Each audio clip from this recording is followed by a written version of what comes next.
Good evening and welcome on into Welsh Ryan Arena here on BTN Plus. We have a good one for you tonight. My name is Noah Kaufman.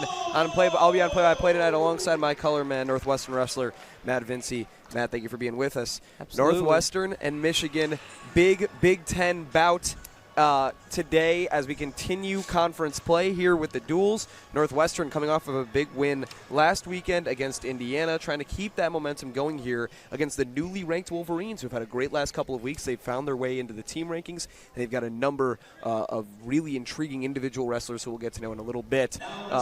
Great matchup here, two ranked teams, two teams that can really give each other a lot to think about at pretty much every weight class. There's not a lot of weaknesses on these two lineups, and we're going to start right now at 133. You hear it coming over the announcers. Dylan Utterback coming out for Northwestern, still in place of Sebastian Rivera, Northwestern's typical 133-pound wrestler. Utterback has been wrestling at 133 now for the past 3 weeks, ever since Rivera bowed out of his final round at Midlands, pardon me. So Utterback has wrestled 3 straight dual meets for Northwestern, and he's going to go up right now against Austin Acid, 133-pounder out of Michigan. These are two guys who do not have a dual win to their credit this season. Acid wrestling in place of Joey Silva, the typical 133-pound wrestler for Michigan, who started the season 3-0 before succumbing to an injury of his own. So two guys looking for their first dual win of the season.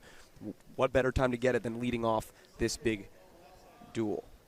Absolutely, and I think one thing we can look for in this match is a lot of good hand fighting, a lot of leg attacks, smaller guys. Acid in on a shot right now. Utterback holding far ankle, looking to get back on top. And even though they don't have necessarily the dual wins to show for it, these are two very experienced guys. As there comes the whistle, like a stalemate call there, and they'll stand him back up.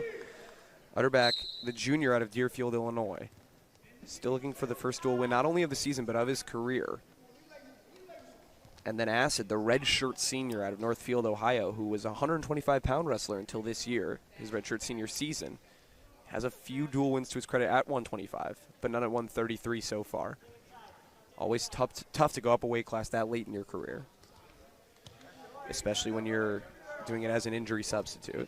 Yeah, and that's a really big jump you see from 25 to 33, just like the range you can, the range of guys that can make 133, going up those 8 pounds really blows it up quite a bit. Those bigger guys can cut a little bit more weight. So it's really not uncommon to see guys cutting from 50 down to 33. And both these guys look pretty sizable tonight. I'd say they're evenly matched.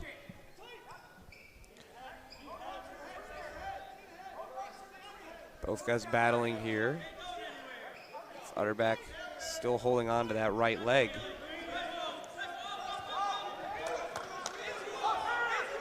Now trying to break out of that hold. Acid standing him up with a firm grasp of that left ankle. Trying to turn it into a takedown here would be the first of the match. Dylan's doing a great job fighting it off here, really being relentless in that position, even on the edge. They're going to call it 2 points there for a it was. takedown. Yeah, the takedown. Utterback fought it off the first time, like you said, Matt, really relentless, but eventually Acid just kept pursuing that left leg and finally got him down to the ground. He did a great job of continually coming into him and advancing through the position. We saw he had it low, then he got it to his feet, and then he put it on his shoulder in order to finish it. So good wrestling on Acid's part. Now Utterback trying to fight his way to an escape here as time starts to wind down in the first round of this opening matchup. 20 seconds to go in this first round. Acid building up some riding time. Utterback still working for an escape as we are right near the edge of this mat.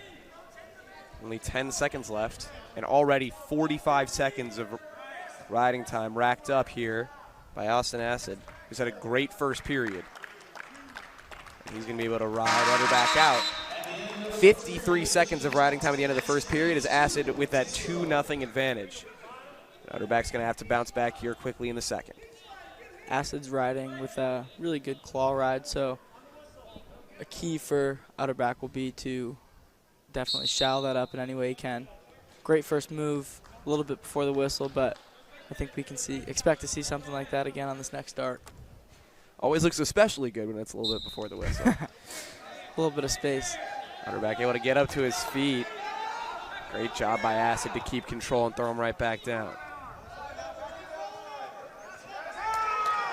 Now he's got him in a compromising position. We see the count coming out from the referee here as Utterback's shoulders creeping closer to that mat. He's going to give him all 4 near fall points. Great move right there by Acid, who just got the shoulders pinned. Looked like he got wrapped around that arm of Utterback and able to extend it to a 6-0 advantage. Really in control of this matchup right now. Yeah, Dylan let his core loosen up a little bit there, leaning back. Nothing to support him, and then that suck back position is something pretty common, especially if the guy on top's on his toes and ready to catch it.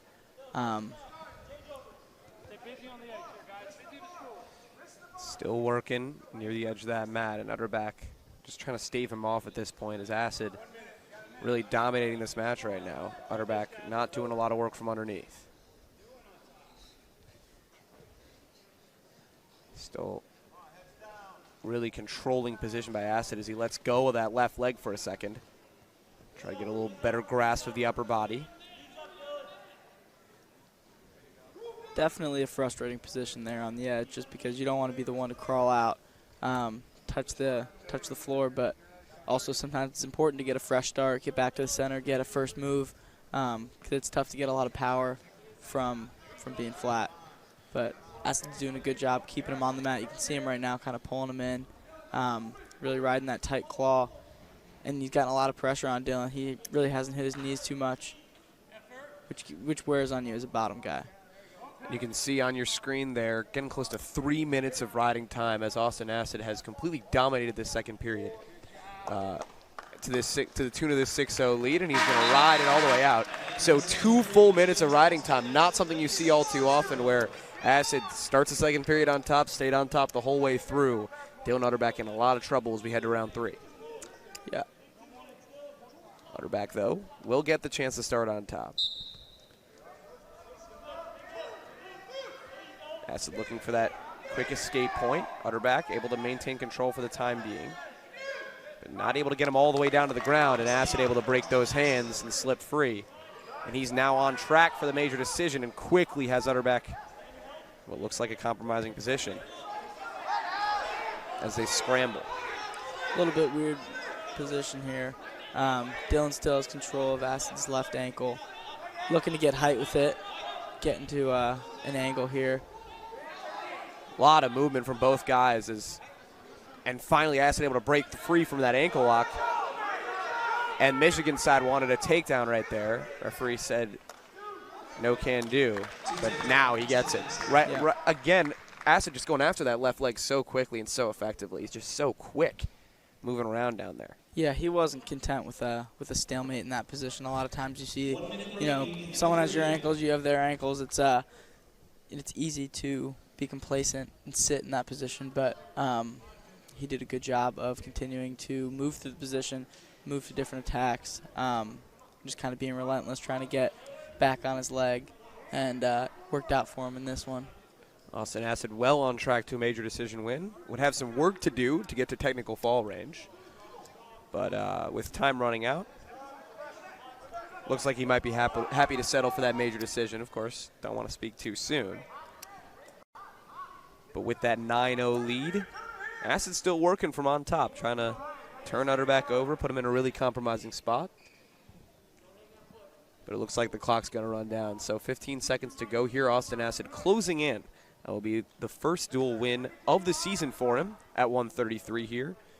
He's 0-2, 2-5 in total. And the Michigan sideline clapping it up here as the bench gives it up for their man, and it's Austin Acid starting it off with a dominant 10-0 victory and 4 points for the Michigan Wolverines on the major decision. Acid gets that first dual win of the season, his first ever dual win at 133 for the redshirt senior, and a great start for the Michigan Wolverines at 133 as we head to 141. We've got another unranked matchup for you here with the redshirt senior Alec McKenna for Northwestern going up against, we're not sure yet, it could be either Cole Matten or Ben Freeman for Michigan. Michigan, who we expect to be Cole Matten, I should say. We expect it to be Cole Matten here at 141, but Michigan, one thing to note, was playing a lot of kind of mind games before this duel started, I should say, announcing lineups with the oars still in there, so that at a couple of different weight spots, Northwestern could not be sure of who was going to be wrestling, but as we expected it to be, it is Matten here taking on McKenna. The two unranked wrestlers. Cole Matten, a true freshman who has had a pretty solid season so far out of Delta, Ohio, and quickly goes after that right ankle of McKenna. He's got an 11-8 record, so he's been tested plenty in his true freshman season. Quickly, both guys going to work with the grip of each other's ankles, and McKenna comes out on top. What a great job there. Both guys, like we saw in the last match, continuing to work through that, sticky position, that scramble position. Matten was in on a shot. Alec did a great job keeping distance and eventually getting in on a leg of his own. Really good wrestling we've seen in these first 45 seconds of the match. Matten was able to stave off a takedown, and McKenna not able to do the same as Matten came away with that grip of the left ankle and was able to take him down. So Cole Matten strikes first with 2 points here against Alec McKenna. Like we talked about, two unranked wrestlers. This is definitely a big swing match for this duel. A lot of importance on this one. It'll be interesting to see how it pans out.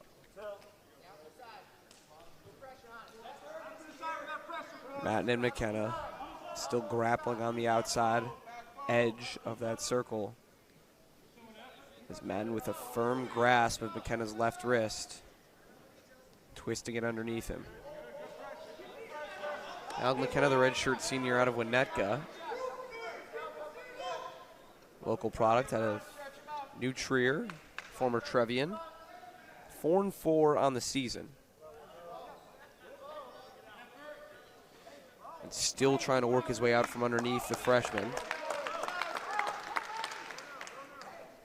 I think we had a stall warning there from our referee. Looked down for a second, but the Michigan applause from the bench gave it away.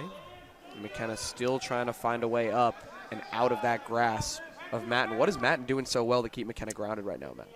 He's doing a good job of keeping his hands tied up, keeping his wrists tied up, and then also just you can see that back left leg. That knee really doesn't hit the mat too often. He's continually driving, keeping a lot of weight on Alec. He doesn't look like he is a super large 141-pounder, but he looks like he's using what he has really, really effectively. And riding a single wrist there is really tough. You can get a lot of pressure on your opponent's shoulder, and he's putting together a pretty good ride here. One key for Alec is just going to be getting his knees underneath him, getting to his feet in these last 12 seconds. Does not look like McKenna will be able to do so as Matten continues to control. He's got over 2 minutes of riding time after that early takedown, able to ride it out from on top. And that will do it for this first period. Cole Matten now to an early 2-0 advantage against Alec McKenna. And even though McKenna's unranked, he's had a pretty good Big Ten slate so far, 2-1 in his 3 Big Ten duels. But Matten in control early. You can hear Andrew Howe screaming, your offense, your offense. This is going to be a really big period for Alec to wipe that first period. You mentioned associate head coach Andrew Howe. Him and Matt Storniolo have been with these Cats for 4 seasons now. Howe, the lead assistant on this Northwestern staff. Graduated from Oklahoma in 2014. And like you said, urging Alec McKenna on to get some offense going, and McKenna trying to put that advice to work here. Matten comes out with the grip on the legs and takes him down. Another 2-pointer for Cole Matten.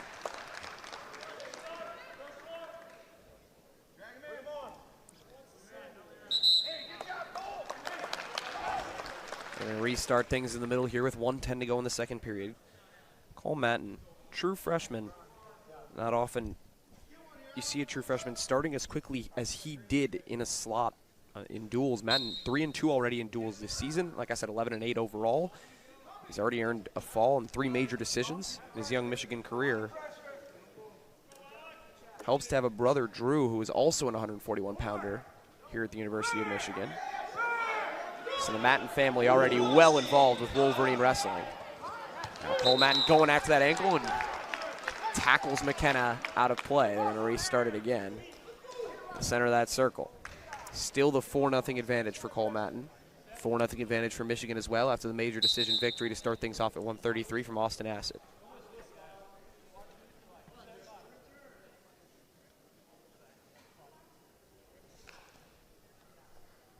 Checking the clock here, I believe.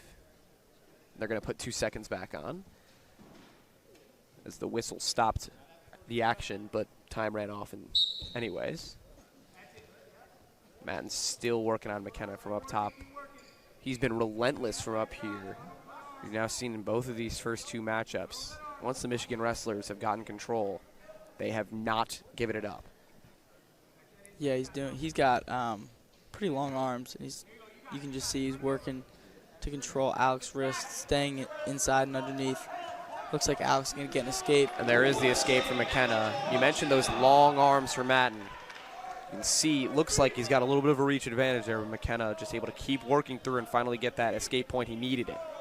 So 4-1 now for Matten, who has the decisive riding time advantage. In fact, he has now clinched that riding time point, but doesn't mean Alec McKenna is out of it by any stretch. He's only down 4 if you include that riding time point. Plenty of time to get back into things with the decisive third period, and he'll get that chance. So 4-1 and really 5-1 if you count that riding time point. The Cole Matten advantage right now. Like I said, Alec McKenna, one well-timed takedown, and he's right back in this thing. It's going to be really important for him to keep his hands down right now. We saw Matten getting a little bit extended on his shots. He's doing a good job of recovering from there.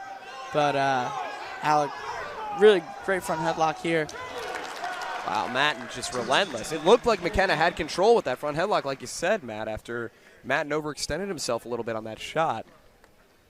But then Matten just able to break free and lunge right back out before McKenna could reset, and it's another takedown. Yeah, it was an interesting position. It looks like Matten caught Alec with his feet kind of close together, but an interesting position. They're in the front head. Just good wrestling. McKenna gets up out of bounds to get things restarted. And they do give McKenna the, Matten granted him the escape. Yeah. Pardon me. Yep. Didn't see that gesture initially. And now McKenna slips underneath. That was crazy sequence right there. Matten able to slide through, grab that leg, and they give him the 2-point takedown. Now they're out of bounds again. So Matten just trying to stack points now. He's 1 point away with that riding time point already clinched after he grants McKenna another escape. So a takedown now would give Matten that major decision, assuming no other points were scored. Probably why he's giving him those escapes, to try to save more time for the takedowns. Yep, exactly. Just trying to stack to a major decision at this point. And again, just shooting that right leg. Matten's so quick there, and another takedown. And this time he can't just let McKenna out, because otherwise he would take it out of that major decision margin. So Alec McKenna just trying to crawl his way through. An escape would take it out of major decision territory here, and that point is important as they slide towards the edge. If McKenna can get free and out of bounds, which he does, now the question is, now you don't grant him the escape, so the question is, can McKenna get out from the center of the circle? He's got 17 seconds to do it. A little bit of drama here on the major decision line. Yep, there's plenty of time to do it. A first move is going to be really important here for both guys. Creating space with the hips early. And McKenna able to get to his feet, created that space, and now Matten's still hanging onto the leg and able to get him back down. McKenna fighting desperately, and he's able to get it out. Restart in the middle with 5 seconds to go. McKenna nearly had that escape, and now only 5 seconds to do it, a lot tougher. But he's shown he's got those quick moves. This is where you got to battle for your team here. You know, it's always tough. Match is a lost cause, but that escape could mean a lot for the team side of things. Fortunately, Alec McKenna not able to get it. So another major decision for the Michigan Wolverines. An impressive performance from Cole Matten, who earned 5 takedowns en route to the 11-3 victory. And Michigan takes the 8-0 lead after the 4 minutes of riding time amassed by Matten right there, as we head in to 149 here. Unfortunate news for Northwestern. We had Yaya Thomas back in action against Indiana. He fell in a decision loss, so Thomas is out again, and he will be replaced once again by Eric Yang. Yang, the redshirt junior out of Fremont, California. And he'll be going for Northwestern at 149. Yang's definitely one of the fun wrestlers to watch we've got on our team. He's super scrappy. not really going to take anyone's you-know-what. And should be an interesting match. He's got great hand fighting skills, as you can see. Tough on the collar tie, looking to get inside, get to an attack. He's going up against Kanan Storr right here at 149. Storr, a tough opponent for Yang. You can see there on your screen, number 12 wrestler in the country at this weight. Redshirt junior out of Leslie, Michigan. The local product has a 9-2 record on the season so far. Yang has wrestled in a couple of duels in place of Yaya Thomas. He's 4-5 on the season overall. Storr doing a good job of controlling the Russian tie, and Yang just cleared it. Key to that was getting to the top hand, getting his arm back. A lot more hand fighting from these guys than we saw in either of the first two matches, at least from a standing position, I should say. Yeah. Storr doing a good job coming high-low on that shooting attack. that left leg. Yeah. Like you said, and high-low there. When you talk about high-low, Matt, what does that do to an opposing wrestler when the guy going for the takedown is able to change your kind of eye level that quickly? Yeah, Storr just did. He dug a really deep underhook on the right side. Was able to get his feet underneath him, stand Yang up a little bit, and then he came down. Looked like, can't remember exactly, but I think it was like a low ankle attack. Just kind of got Yang out of position. Pretty dominant from those upper body ties. It looks like we've seen, a Russian tie and an underhook, which led to the first takedown of this match. So Storr, who is still undefeated in duels this season at 3-0. 9-2 overall, like I mentioned earlier. And he's got that takedown. Now trying to lean on Yang, who looked like he was about to have an escape as they approached the edge of the circle. They went out of bounds, and now it's a reset. Yang again working his way to his feet with Storr leaning all over him. Just a ton of weight there on Yang's legs. And Storr able to wrestle him right down to the ground again. It looks like Storr has a 2-on-1 here, so it's important for Yang to get that arm back underneath him, or in front of him, I should say, and clear that. It looks like he's done it. Now Storr back to work on those arms. Got a grip on that right wrist that he gives up. Now he's going to let Yang up for that one-point escape.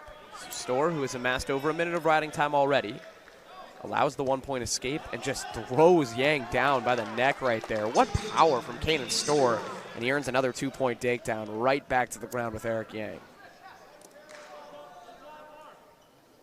4-1 Storr's advantage. Storr continuing to work from that top position, just all that body weight on the upper body of Eric Yang. And again, Yang close to an escape, and they go out of bounds. Some tough matchups here for Northwestern in the early going, starting at 133 without Rivera. Always tough for the Cats, with DeAugustino coming last. And Ryan Deacon up next after the 3 bouts with unranked wrestlers.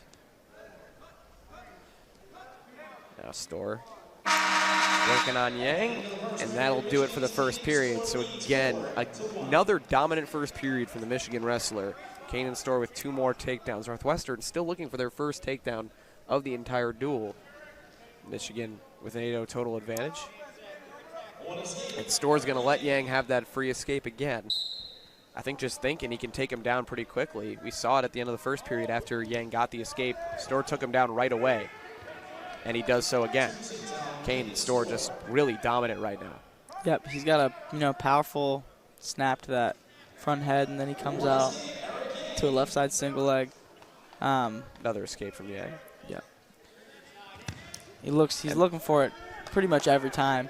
And that's what you talk about with that front headlock.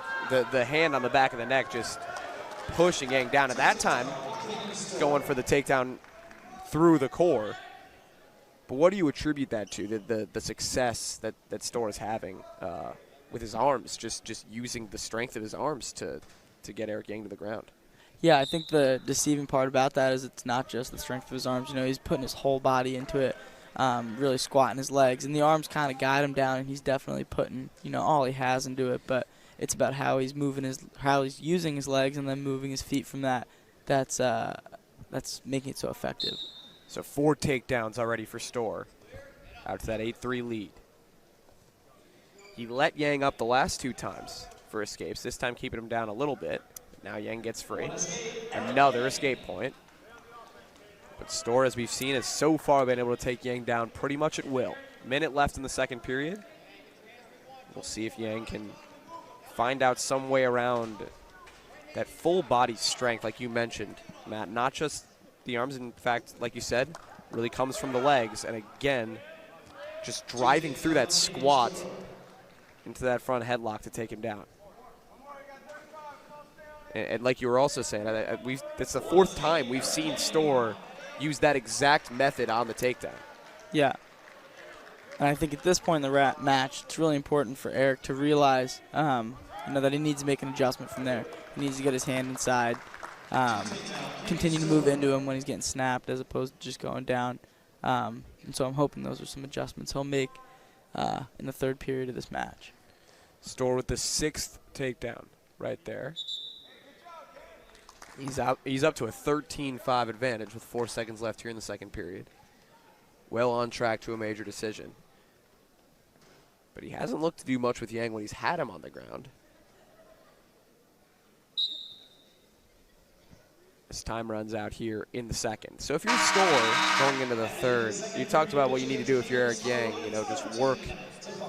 And there it is. You could see Coach Storniolo talking to him on the sideline, making those same motions in terms of what to do when he goes for that front headlock. But if you're Storr, at what point do you say, okay, I got to start looking for a fall, or I got to start looking for some significant points and try to make this more than a major decision?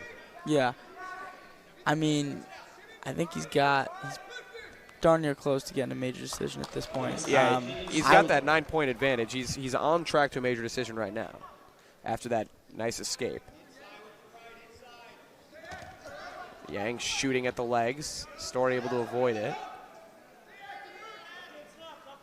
Good to see Eric Yang still going after takedowns at this point in the match. And there it was. Storr shot that front headlock again, but Yang able to get out of it that time and come back over the top.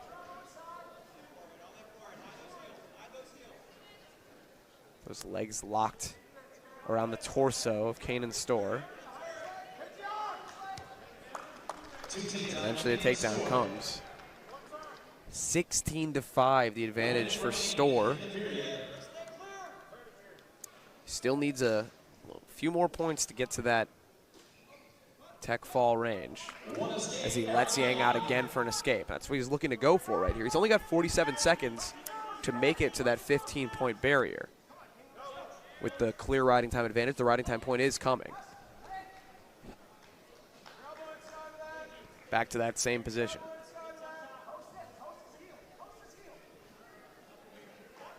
Storr working on the legs, just trying to separate the legs and swing Yang to the ground here for another takedown. Stalemate.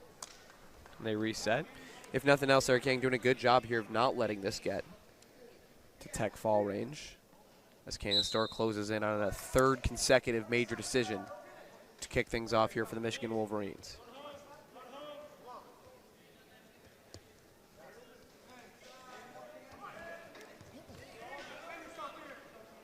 Yang going after that right leg, not finding any purchase there.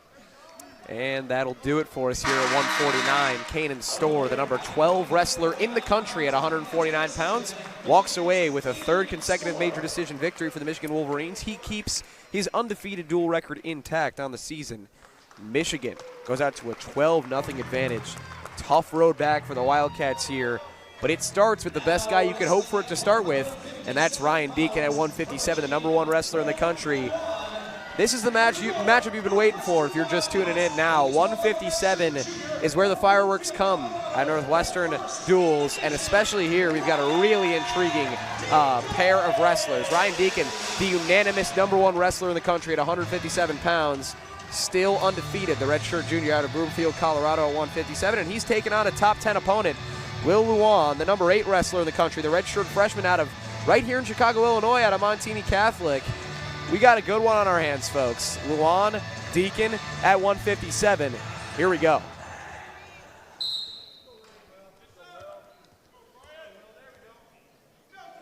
Ryan Deacon, of course, undefeated in duels, as he is undefeated in total.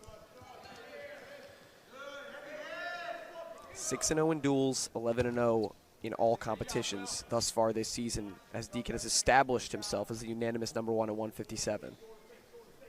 It's been quite a ride for Deacon after finishing 6th at the NCAA championships last year. And he looks like not only a contender, but the favorite to come away with that first place spot at 157 this time around. Still a long way to go, of course. Deacon going for that right leg.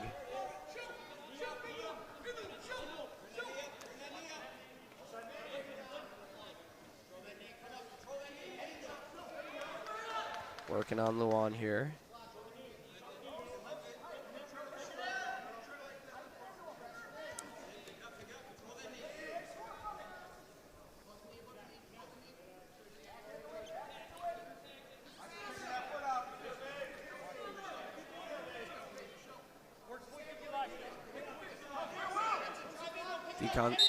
Deacon's still working on that grip against the right knee, and the referee calls a stalemate, calls him up. One thing we talked about before this one started, Matt, you mentioned to me when Ryan Deacon faces a guy like Luan, a ranked opponent who is going to be aggressive in coming after him. Eric Luan has had his share of success this season, 13-3 in his redshirt freshman season at 157. He said a guy like Deacon often likes that better, likes the challenge of a guy who's going to come after him instead of a guy who might be more reticent, might be more willing to run away from him for 3 periods. Right now we see Deacon going after that right leg again. You seeing that here so far? Yeah, I think so. And there is a takedown. Bad timing on my question. Is Deacon finally able to work that takedown as he'd been negotiating that right knee for the whole first period, and he gets that critical first takedown of Luan right here. The first takedown of the duel for the Northwestern Wildcats. And Deacon out to an early 2-0 lead.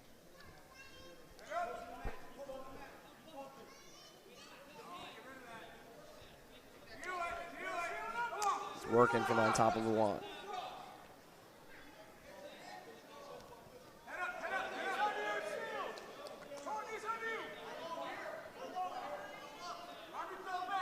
Deacon's got him laid out. Tough spot here for Luan.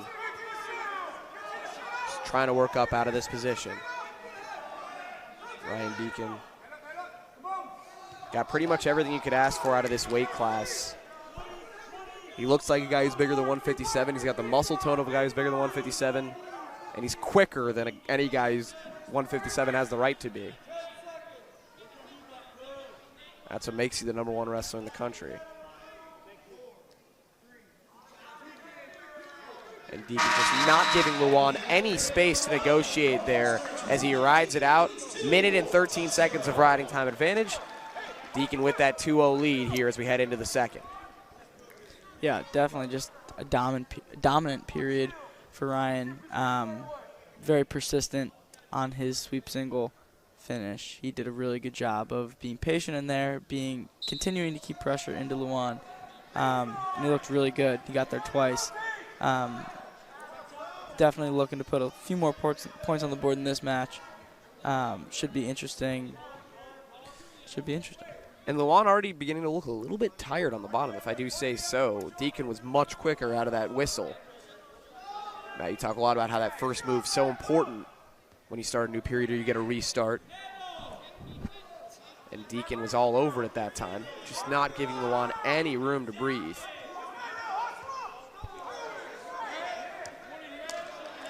And we got a stall call from our officials here. Just the warning now. But Luan in trouble already, as he is just not moving around all that much from down low. Now the whistle comes. Not sure what the call was there, Matt. Did you?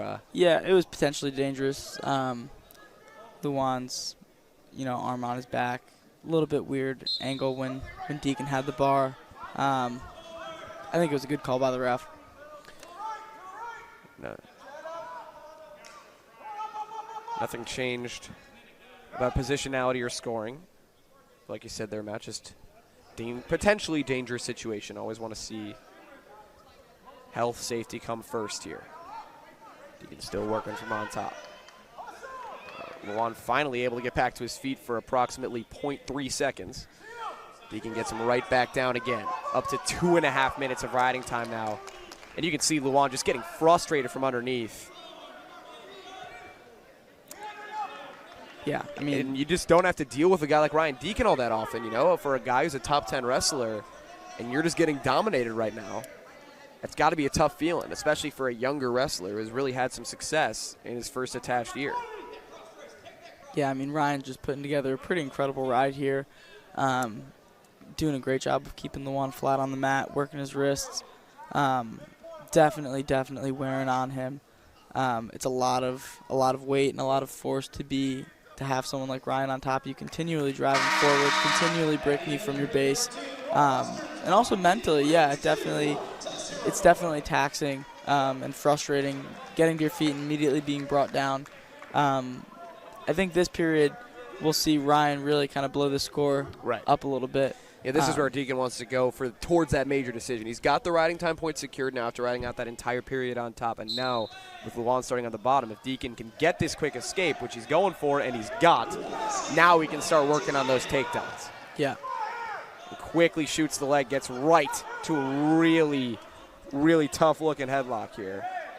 Luan in a lot of trouble in this spot. Yeah, and Luan's got a lot of weight on his heels right now.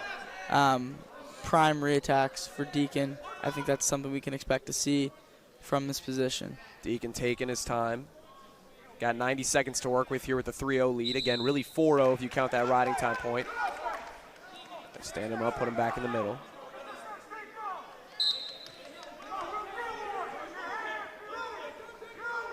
Deacon needs 4 points to get to major decision territory here.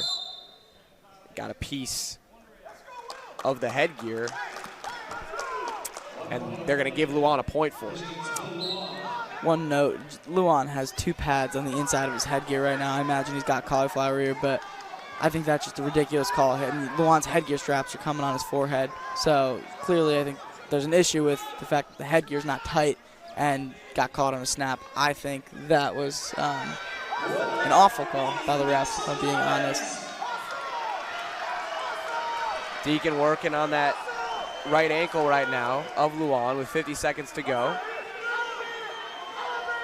Trying to find a takedown. Whistle comes for a stalemate. They're going to stand him back up again.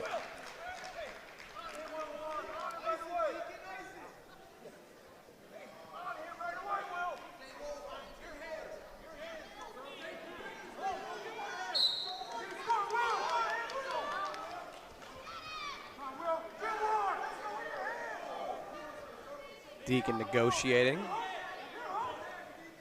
as they lock up.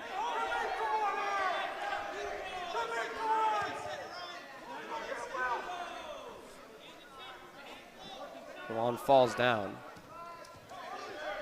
and now shoots unsuccessfully.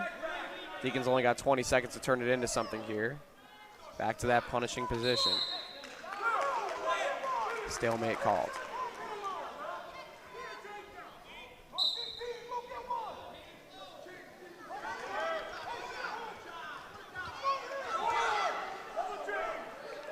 Michigan bench thought for a second Luan might have a shot at a takedown there.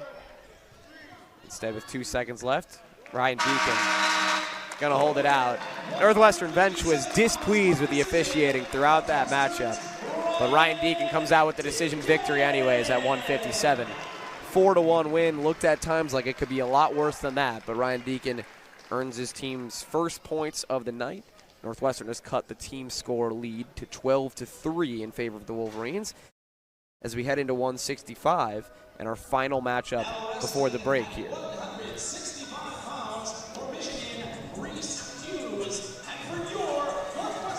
Reese Hughes for the Michigan Wolverines, the junior out of Brighton, Michigan, going to take out his fellow Brighton native in Tyler Moreland.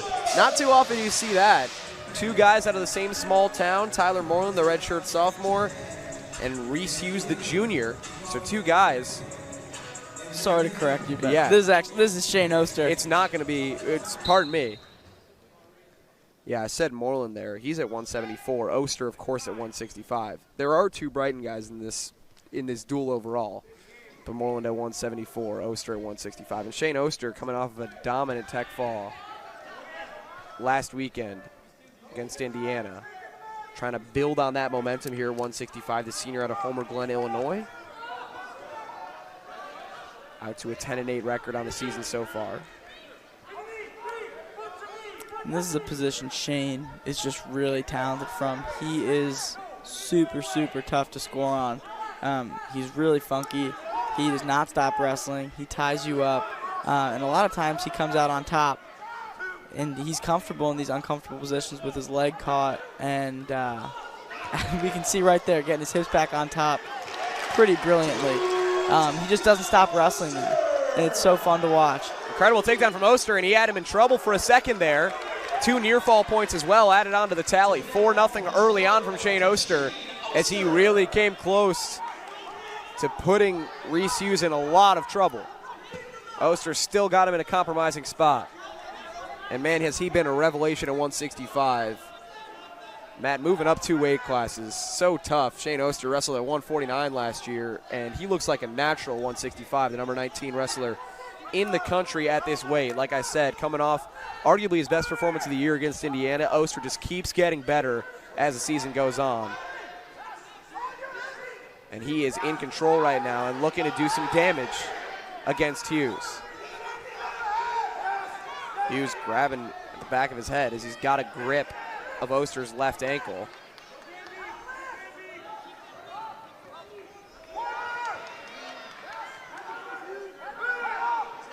Oster still in control.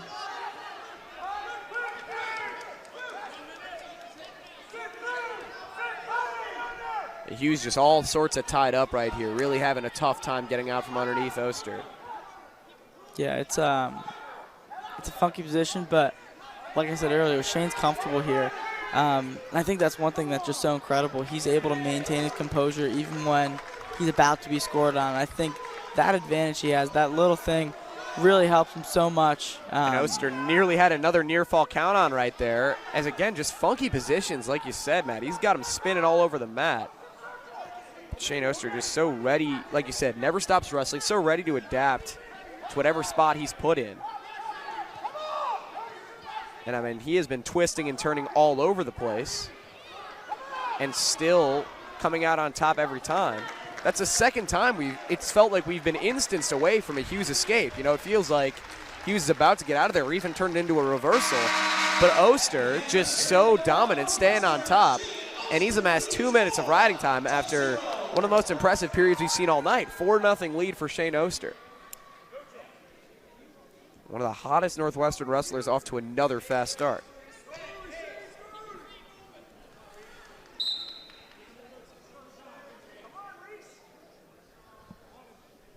Both guys standing up to start the second.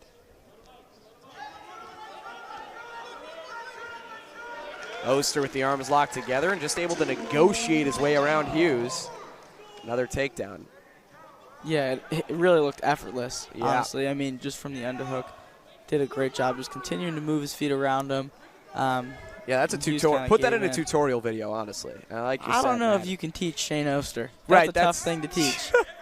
Not exactly an orthodox wrestler. No shot. He's doing a great job again, staying under the arms on top. You can see he hasn't hit a knee, putting a lot of pressure on Hughes, wearing him down. And like we talked about earlier, you know, it's frustrating almost having an escape and being returned to the mat or being put in another compromising position. So yeah. I think that's just one area where Shane really has a huge advantage. He had the shoulders close again. That's the third time the officials started a near fall count, unable to get enough of it. But we've seen Oster put Hughes in some really compromising positions as he is trending towards a big win here. Still plenty of time to go, but Oster has been dominant. Racking up over 3 minutes of riding time and able to do a lot of work from on top of Hughes. He is really dangerous from just about any position. Oster. And Hughes had the shoulders near again. And now the near fall count starting. Oster's got those shoulders near to the mat. He's already got the 4 near fall points secured. And that's what he's going to get. Shane Oster, 4 more points racked up. He's up to a 10-0 lead. Plus the riding time point, which has now been secured. A dominant showing from Shane Oster. And he might be headed towards his second consecutive tech fall. He is being... Hughes is in trouble. Yeah. Wow. Unbelievable period by Shane Oster. I mean, that's incredible. He spent all but a minute and 7 seconds of this match on top. And now Hughes going to be on top. But just remarkable stuff from Oster with the 10-0 lead and a chance to add another quick point here with the escape. Again, it's essentially 11-0 because the riding time point has already been secured.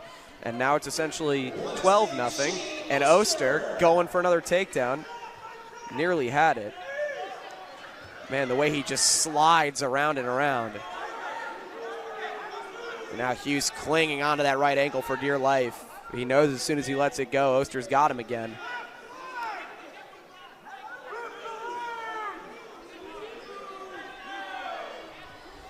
Referee not willing to give Oster that takedown just yet. Oster still working, pressing Hughes into the mat.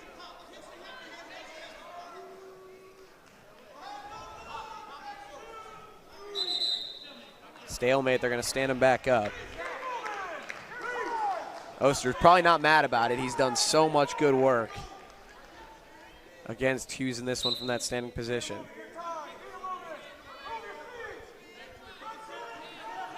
Oster locking up top. He's got a major decision all but secured. Now just trying to see how much he can add. It just throws him to the ground.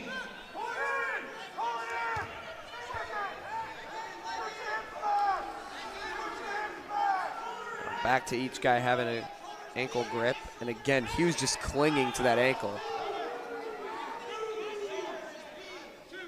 Northwestern bench calling for the 2, and they get it. 2-point takedown for Shane Oster, up to a 13-0 lead.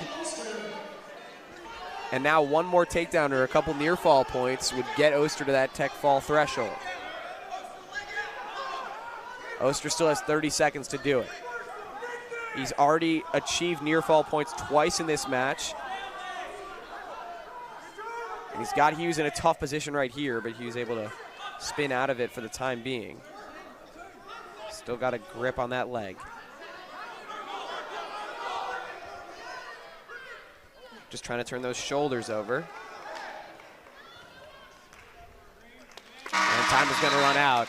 So the most impressive major decision you can earn, 14-0 from Shane Oster. Not quite able to nab that tech fall as we head to break, but a dominant performance, the most dominant performance of a night that has so far been filled with them, and Shane Oster cuts the Michigan lead to 12-7. What did you see in that match, Matt? I mean, Shane Oster just dominant from start to finish. Yeah, I think we saw persistence, we saw being uncomfortable in uncomfortable positions, and we saw, back points. Those really can blow a match out of proportion and make it really unreachable for the opponent to bounce back from. So, great match from Shane Oster all around. So we'll take a quick break. When we come back, we got 174 all the way through 125 on the backside. This duel still anybody's game. Michigan with the early 12-7 lead, but Northwestern's got some of their best wrestlers yet to come. Don't go anywhere. You're watching Northwestern Wrestling on BTN+. We'll be right back after about 8 minutes. Welcome back to Welsh Ryan Arena. We are just about ready to get going after that hiatus for the last 5 matchups of the night here between Northwestern and Michigan. Northwestern dug themselves a bit of a hole, losing 3 straight major decisions to start things off at 133, 141, and 149. But at 157 and 165, 2 weight classes which have been among Northwestern's best all season. Ryan Deacon and Shane Oster able to get Northwestern right back into it with a decision and a major decision, respectively. Oster very close to his second consecutive tech fall with a 14-0 win over Reese Hughes at 165. And now we get into the big weight classes, starting at 174. An intriguing matchup here. Max Mailer, redshirt freshman out of Highland, Wisconsin, with a 3-8 record, taking on Tyler Moreland. I promise it's actually Tyler Moreland this time. Tyler Moreland, the redshirt sophomore, out of Brighton, Michigan. Again, that was also correct. 2 Brighton, Michigan boys in this duel. Moreland with a 7-8 record at 174, and he is back in place of Anka Inkmumdak, who wrestled last week against Indiana at 174 for the Wildcats in his first career duel matchup. So Moreland, who has had an up-and-down season in terms of the record, ready to try to go after another win here against Mailer, the redshirt first year.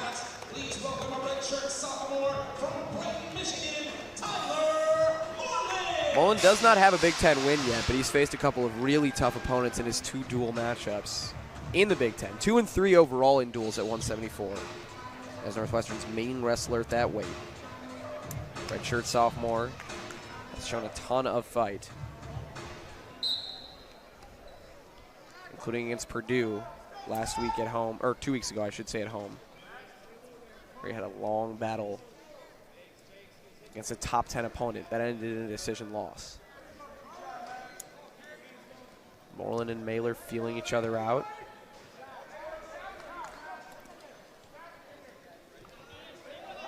Yeah, this is one of those just interesting matchups you see with just complete different body types. Moreland being a little bit shorter, stockier for the weight. And Moreland gets that first takedown. Like you said, really different body types. And the Michigan bench was very surprised to see that takedown call. And the challenge brick is coming out from the Michigan side. If that's challenging the takedown, it's got to be too late. You do have to challenge in a timely manner. There was it looked like there was another call being made, though. I don't know. The challenge brick came out a full 10 seconds after the takedown. It says in the NCAA rule specifically that the challenge must be made precipitously, as quickly as possible after the call occurs. And I think the referees are talking about it right now. We see they haven't actually gone to the monitor yet. Again, if they decide that challenge brick wasn't issued in time, then they're not even going to look at it. They're just going to get back to the action. What did you see when we go back and think about that takedown then? It was definitely questionable. Yeah. Especially, I think, given what we've seen from officials so far this season. Yeah, I would say it's questionable, but... Right, or I should say this duel. They've been reticent to call those close ones takedowns. We've seen a lot of, waiting until there was a more full takedown, if you will. But they are at the monitor now checking out that replay. Going to see if Tyler Moreland actually has that 2-0 advantage early on here in this 174-pound matchup. Yeah, and if it's not a takedown, a little biased, granted, but I don't think it'll be a problem for Ty to get back to Mailer's legs. I mean, he looked really good there, got in on a deep shot. And I think if the challenge brick hadn't been thrown and they hadn't called the takedown, I think Mailer had it coming for him, to be honest. And when you got Moreland and Mailer, like you said, very different body types. Mailer looks to have at least 4 to 6 inches on Moreland. Moreland, the more stocky wrestler, as the referees have now made their decision. We'll see what they come out with. Does that make it easier for Moreland to go after his legs when you're facing a taller opponent? To some degree, there's advantages to both body types. Mailer having a little bit more leverage and being able to get in from a little bit greater of a distance. So they take the takedown away. They're going to stand him up and restart it. Sorry to cut you off there, Matt. No, it's okay. So back to 0-0 here, but like you said, Moreland did seem to have the upper hand, and they're going to reset it all the way back to 2:31, which is when the takedown initially occurred. So again, not sure why they allowed such a late challenge. But they do, and they overturn the call. Either way, Moreland having to start from square one here. Going right back after Mailer. Both guys looking really aggressive so far, although Moreland has taken a lot of initiative. Showing off a little bit of that strength.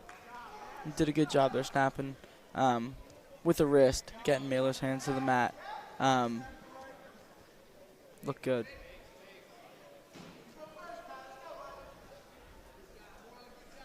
Both guys still in that feeling out process. Got to be weird, as Moreland might have taken an eye poke right there, certainly inadvertent, but at least got something in his eye. That'll force the reset. But always got to be strange for a wrestler whenever you get that challenge in the first 30, 40 seconds of the match. You feel like you're just getting going, and then it stops. It's almost like a full restart. Yeah, I mean, it was a good challenge by Michigan. I will give them that. That's why it's there. That's, gives you the opportunity to challenge something you thought was unfair. And, it worked out this time. So I think looking back on it, they'll be happy with the call they made, even if it was a few seconds later than the rules might permit. Right, and that's the most important thing, is getting the call right, like you said. So we do like to see that. It's Moreland and Mailer still battling for position here. Moreland able to get after that right leg. Looked like Mailer was going to be able to jump free for a second. He was not. Moreland still working and finally gets that takedown. Tyler Moreland all over Max Mailer right there. And it looked like he had a Turk, which would have opened up some back points, helped him separate this lead a little bit. But he nearly turned him over. He nearly did. It was close. It was definitely close. Tyler looked really good on his finish there, coming through him. And he's still working, still trying to turn those shoulders of Mailer. Mailer able to battle out for now.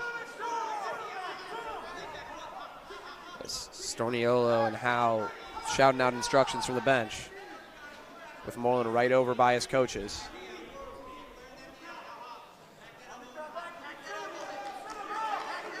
Moreland turning those legs, trying to turn it into a turn of the shoulders. He's doing a good job of maintaining constant hip pressure. That's really when riding legs can wear on a guy, is when you maintain that constant hip pressure, constantly working the hands out, breaking them flat to the mat. Tyler looked really good in that period. Yeah, what a period it was. Yeah. What a period it was for Tyler Moreland. Thought he had the takedown, has to come back and reset it, earns another takedown. 2-0 advantage for Moreland, who was closing in on the minute of riding time. You see on the screen there, 51 seconds already. But now, Mailer starting on top. Going to make that a little bit tougher. Moreland looking for that quick escape. Able to get to that base, and he breaks free. Great work by Moreland. Only 7 seconds of riding time shaved off, and Moreland with a 3-0 lead. Yeah. Now it's time to get back to work on his feet. I think he knows it's working for him, getting that post-high crotch, finishing high, finishing through him. So this should be an interesting period we've got on our feet. And Moreland, one of the really intriguing developing wrestlers in this Northwestern program, as again, that crotch grab like you were talking about, Moreland working through it on the outside and thought he had a takedown for a second there. Mailer able to fend it off. Ty's doing a good job pulling him back to the center. And there is the takedown. Moreland didn't stop going after that leg as he re-grabbed there and was able to earn that takedown. 2 more points for Moreland. And Mailer getting a stern talking to from his bench. 5-0 lead for Tyler Moreland. Hoping to pile up some riding time here. And he starts a little bit before the whistle.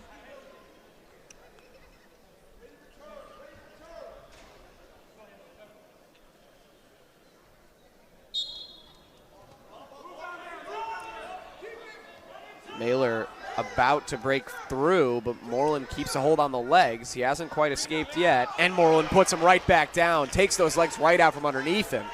And that one looked like it hurt. Yeah, painful. Yeah. Painful looking for Mailer because his legs got taken out. There was nothing to stop his body from going to ground there. And I didn't see if he had his neck or his chin tucked. It didn't look like we had any head-neck contact. That was at least an issue. And now the near fall count. And he gets the full 4 near fall points. Tyler Moreland all over Max Mailer right now. And this is only the second period. We've got, 2 minutes and 30 seconds of wrestling left. And Moreland just piling up the points right now. And I think that was a stall call. Yeah, we got a stall call. Mailer, and I think still a little shell shocked for hitting the ground so hard. Again, he was moving immediately. Didn't look like any head-neck contact, which is always what you're worried about there. Yeah. But he has certainly slowed down since that, and Moreland is taking advantage as time is going to run out on this second period. But Tyler Moreland fully in control, 9-0 lead heading into the third period with that 1 minute 55 second riding time advantage. Yeah. As Moreland rolls back up those knee braces and gets ready to go for round 3. Yeah. Period 3, pardon me. 5 points. I think that's what Ty will be looking for here if he can't get the fall. I think we will see an eager Ty Moreland looking to score more points. Interesting decision for Michigan to choose bottom there. I think maybe hoping to just not have the points rack up. Always tougher. Turn 5 points on the back is tough. You got to get the double near fall count unless Moreland lets him up. Or, like you said, unless he gets a fall, which would obviously be the preferred scenario for Northwestern. And now calling for some stall calls is the Northwestern bench, as Mailer's really not doing a lot of work under there. And again, the shoulder's coming close, and Mailer just able to fight out at the last second, and there is the stall. So a point for Moreland. And that's the issue with starting on the bottom, is those stall calls start coming, and all of a sudden you're in trouble, because if we start building them, the points will come very quickly. Yeah. Still 70 seconds to go. And that was really a huge stall call because now it puts Tyler in the range of one set of back points, of 4 near fall points will earn him the tech fall. So I'm sure. And Mailer's still not doing that much, and there's another stall. I mean, you saw it coming. So it's another 1-point stall. And now if there's another stall, that's 2 points. So Mailer really has to start working. Otherwise, the stall points start mounting.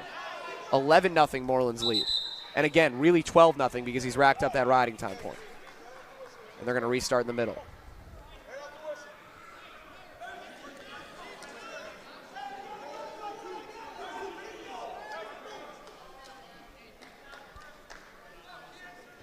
Tyler Moreland looking for his first ever tech fall win or better in a duel. So referee's going to force him to restart here. Moreland fighting. Try to turn his opponent over.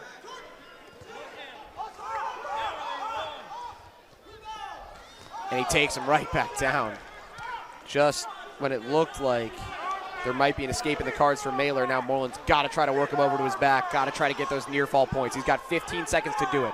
Again, that 4 count for the near fall would get him the tech fall. But Moreland really struggling to turn him over here. He's working hard. And Mailer, and it's another stall, but at this point it's too late for those 2 points to matter. And again, Northwestern is going to be 1 point away from a tech fall. 2 consecutive matchups where the Wildcats finish with the 14-0 win. And again, just dominance from Tyler Moreland. I mean, this is the type of wrestling that you want to be seeing from the redshirt sophomore. His most impressive win of the season. Tyler Moreland takes down Max Mailer 14-0. And you got to love it. You know, even if he wasn't able to get the tech fall points, and you could see how hard he was working for him at the end. What a win for Tyler Moreland. And here we see some of the replays. Moreland just relentless for that first takedown there after he went after the leg. His motor just never stops. You can see all 7 minutes of that match, Tyler Moreland is giving 100% effort. And that's something we've seen throughout his Northwestern career.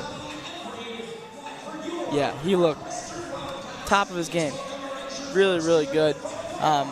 I would imagine he's a little upset. Right. 1 point shy of a tech fall. Right. It's and frustrating. 2 in a row of those for the Wildcats. Yes. Yeah. But and a really interesting matchup right here, I should say, at 184. We got another top 15 wrestler out of Michigan in Jelani Embry, number 13 in the country at 184, the redshirt sophomore, Michigan native out of East Point. And he'll take on Jack Jessen, the redshirt freshman out of Villa Park, Illinois. Jessen unranked, but that 11-11 record hides some pretty impressive wins in there. Jessen coming off of a win last weekend against Indiana. He's no pushover at 184.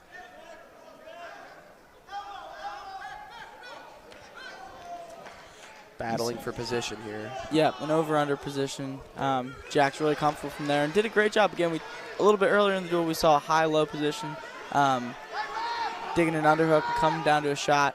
We saw a very similar takedown attempt there from Jessen. Got to be careful of that knee. Yeah, that knee's side. In a compromising position for Jessen. His leg is really twisted up. Embry has got him in a tough spot here. As Jessen shot first and got that right knee, but now Embry looks to be in control of this position. And they call the stalemate. Jessen in a bit of a compromising spot there with that leg, but able to get back up.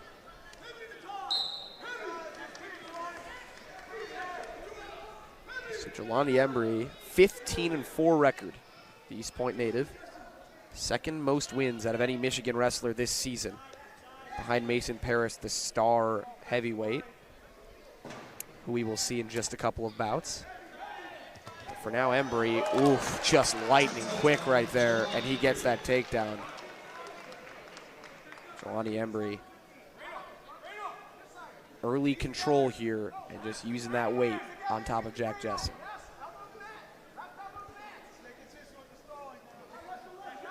Embry, another undefeated Wolverine wrestler in duels, 4-0. In duels this season, 11-4 in tournaments.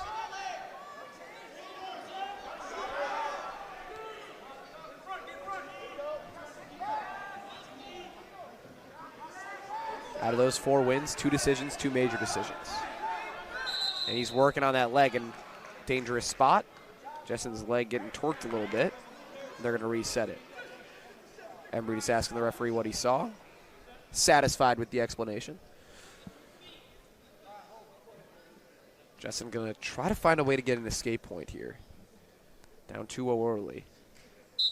A quick escape would be huge. And Jessen, with that quick first move, just needs to separate the hands, and he does. So fast from Jack Jessen. Got there right when the whistle sounded.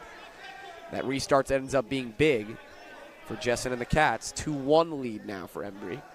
Got that 45-second riding time advantage. Embry just pulling down. And now Jessen's got him locked up around the back. And he takes Embry right to the ground, and he's got the shoulders down, but they're outside. And now the referees are going to talk about it. That was close. Wow. Jessen had Embry on his back in a really tough spot. It would have been a fall, but they just landed outside of the circle. And they don't even give Jessen the takedown. Wow, that is really tough for Jack Jessen. What a compromising spot he had Embry in. And now with 10 seconds left in the first period, Jelani Embry looks content to ride this one out within the hand fighting as he narrowly avoids disaster. And now Embry looking for that late takedown. Jessen nearly turned it on him. And the first period goes. What a contentious first period it was. We got a lot of action right here. Two guys that are looking really evenly matched so far, as Jessen giving it as well as he's willing to take it. Embry's going to start on top here in the second period. And here we see, I don't know if this is the end of the period or that potential Jessen takedown here. No, that's the first Embry takedown. Just a quick movement. So 2-1 the lead for Embry. And again, Jessen so quick off the whistle and another escape. Doing such a good job with that first move. He's up to his feet before Embry can even get his hands together. Jack looks really, really good in this match, and I think if there's a night Jelani Embry's going to fall, it's going to be tonight. Absolutely. Really just good wrestling from both guys, but very impressed with how Jessen's staying comfortable in those upper body positions, getting to his inside trip. He's gotten to it twice already, and looks like he's going to try it again. Yeah, and he gets the leg. And he gets it. Takedown. And the count is coming. He's got 2 near fall points secured. And he's got to stay in between these legs here. Keep him on the mat. Don't let him crawl off. Yeah, Jessen just try to keep him in bounds. Like you said, Matt, just got to keep him in. Jack Jessen with a sudden turn of events, as this time he pulls that leg, but they're in bounds. Jessen with that same move as he pulled in the first period, but this time able to keep him within the mat, and now Embry finally able to slide his way off. But Jack Jessen with the takedown and the 2 near fall points, and very nearly had 4 near fall points, Matt. Northwestern up to, or Jessen, I should say, up to the 6-2 lead, and looking to give Northwestern the lead. Overall, what a comeback it's been for the Wildcats. And Jack Jessen as now Embry quickly to his feet, looking for that escape. Jessen locking those hands around and now pulls him back to the ground. Jack Jessen looking to cancel out the riding time here and just control Embry for a little while longer.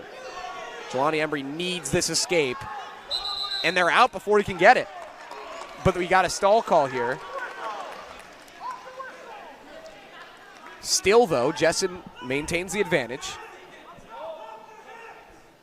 Yeah, there are worse positions to get called, stalling on. Right. Namely being flat on bottom, Jessen just does not want to give up this escape, and he tosses Embry right back down to the mat. Jack Jessen now has the riding time slight advantage. He's canceled it out fully for Jelani Embry, and Embry can't separate those hands. He's nearly got him down again. He very nearly had Embry down on his shoulders again. 22 seconds to go, and again they come out. No stall call this time. Jack Jessen going to work on Jelani Embry right now. Yeah, Jessen putting together a really impressive ride. Embry constantly getting to his feet, constantly getting broken down. It's wearing mentally and physically. Really just an unbelievable second period from Jack Jessen. Jessen has completely turned the complexion of this match, and Embry fighting so hard to break those hands. But Jack Jessen, so physical, and finally Embry breaks out, but it took pretty much everything out of Jelani Embry. Finally, the escape point comes for the Michigan wrestler. 6-3 Jessen leads. And that'll do it here just about for this second period. Now it is over. Man, these guys love to go at it every second of the period. There's no giving up with 3 seconds left. Jack Jessen with that 6-3 lead. He's got 24 seconds in riding time, and he's going to start on top. And that's just good wrestling, using every second you have to score points, wow, I'm just so amazed by, Jack Jessen's poise, and honestly, Jelani Embry's poise too. He's done a very good job of maintaining his composure. And not Jessen, getting frustrated again, in these just not positions. letting his hands separate. I mean, Embry has gotten up to his feet every time. Every time he's tried to escape, he's gotten to his feet. And every single time, Jack Jessen just has not allowed his hands to separate. The hand strength, the grip strength, so strong. As now they're in a near stalemate position, they're going to give the stall call on Jessen. That's tough. The second stall makes it 6-4. And now Jessen in a little bit of a tougher spot as the stalemate gets called, and they're going to stand him back up. So Jessen, with 52 seconds of riding time, could have really used that extra 8 seconds. Now Embry. And Storniolo is really displeased. Talking to the officials, he hasn't pulled out a challenge, but just trying to figure out what the officials are seeing there on that stall, I believe.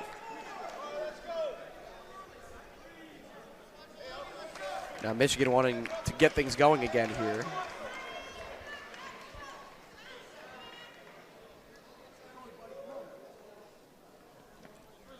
The officials just clarifying the call at the scorer's table. It's 6-4, Jessen's advantage. He's got 52 seconds of riding time, needs 8 more seconds for that riding time point. He's still on top right now. 1:31 to go in the match. And again, Embry trying to break loose quickly. An escape point would take him to only down 1, and he can't quite get free. It looked like he would for a second, and now he does. But Jessen has over a minute, and now the challenge comes out. The brick came out there. I'm not sure what they're challenging. If they're challenging timing here to try to get that riding time back under a minute. I imagine or maybe I think it wasn't a reversal. It's got to be timing. It's got to be timing. Yeah, I agree. Embry, he's got a good first move too, just like we saw from Jack.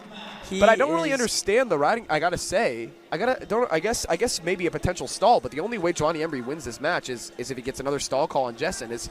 Here we'll see it again when that escape comes. We don't have the clock, so we don't know. I mean, that certainly wasn't a reversal, so it has to be a timing challenge. There's nothing else they could be looking at there. But it's Jelani Embry. If he's going to win this match, he's probably going to need another takedown. And takedowns, bring with them riding time. Yep, exactly. So I don't really understand the challenge here, because how much can you really gain? If you get the 2 seconds back, then Jessen doesn't have the riding time point. But, if you're going to win the match, you're going to get it back from him anyways. Yeah. I mean, just interesting. I guess, again, like I said, another stall call on Jessen would be a point for Embry, as Jessen has already been called twice. Embry has not been called for a stall. This is the second challenge that Michigan has used in back-to-back matchups here. And they won the first, of course, so they get to keep it. The referee's looking at the timing. At least that's what we believe they're looking at. There could be something else that we're not seeing on the review. Yeah. I'm really interested to see, now that we got both guys on their feet again, interested to see if Embry continues to pursue those upper body ties. Jessen has gotten his inside trip the past 2 times we've been there. Scoring some big points the second attempt. And both times it's come as soon as Embry has tried to take him down. Yeah. That's when Jessen has gone for it. Yeah, it'll be just interesting to see if he changes his game plan at all, goes for that duck again. Very talented wrestler.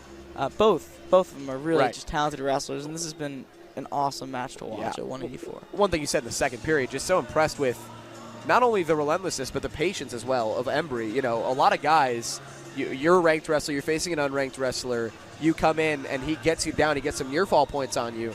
A lot of guys would get desperate at that point. Embry rode him out, played his own, did his own thing the whole way through, and he's back to within a point here. Anybody's match right now. Embry never lost his composure, like you said. But Jessen also in a very good spot. We're still waiting on the results of this review.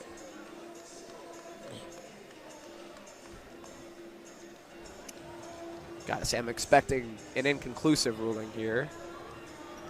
But I saw, I think it was. So they're gonna take down a second, which doesn't help anybody. So I guess, does Michigan technically win the challenge then? I guess they do. They were right about a second. They got the but back. Jessen does currently have the riding time point again. For Jelani Embry to win this match, he's probably going to need a takedown at some point. So that riding time point, probably not all that important. And Embry's going for that takedown, but Jessen fights him off. Both guys standing up right now. A takedown from either guy at this point would all but do it. And it's going to be important for Jessen to continue to work to attack. Continuing to try and score points is going to keep him out of those bad positions, keep him in his positions. Embry shoots the leg. Jessen says no. And now Jessen in the impressive position. Got Embry's right arm in a tough spot. Now he breaks it free. Jessen's really got to make sure he doesn't get called for a stall here. We saw the referees yelling instructions. So far, he's been nothing but engaged. 30 seconds to go. And again, Embry going for a takedown. Again, Jessen denying. 20 seconds for Jessen to hold on to this tenuous 1-point lead against the number 13 wrestler in the country at 184. Jessen and Embry down to the wire right here. Jack Jessen has the riding time point right now, and there's the stall call, but Jessen still has the riding time point, so it doesn't matter right now. 6 seconds left, and Jessen would still win if it ended right like this. He's got the riding time point, exactly a minute of riding time, and that'll do it. Jack Jessen with the riding time point at exactly a minute, able to earn that decision win. High drama down the stretch, but Jack Jessen with the 7-6 decision, and Northwestern has stormed all the way back to take the 14-12 lead here as we head into the 197. Got to apologize for blowing out your speakers at home, but damn, that was a good match. Unbelievable. Wow. And here's the end right here. That's the first takedown by Embry. The only good thing he did all match. And my gosh. Embry kept trying to work back from that as here's Jessen, that phenomenal takedown. You said it, picked that leg and then got him right on the shoulders, got the 2 near fall points right after that, and just kept building from there. Jessen did not score after that point in the match until that riding time point at the very end. But it was enough to get that decision win, and Northwestern now with that 14-12 lead, and they're going to be counting on their hottest wrestler, arguably, to continue that advantage. It's Lucas Davison, the number 11 wrestler in the country, number 12, pardon me, at 197. Davison riding a 3-match win streak, including 2 ranked wrestlers. At the time, the number 2 wrestler in the country among those he has beaten in just the last 3 matchups. Right now, Davison taking on Jackson Strigo, redshirt senior out of Orono, Minnesota. So Strigo unranked, but redshirt senior has seen a lot of action in his time in Michigan, and he's 13-4 this season. So no easy opponent here for Davison. Lucas is so poised. He just stays in good position until he sees a moment to strike. And we saw from that collar tie, he keeps his elbow in so well, and it makes it really hard for his opponents to get in. Looks really aggressive here. Definitely riding on some good momentum from that last match.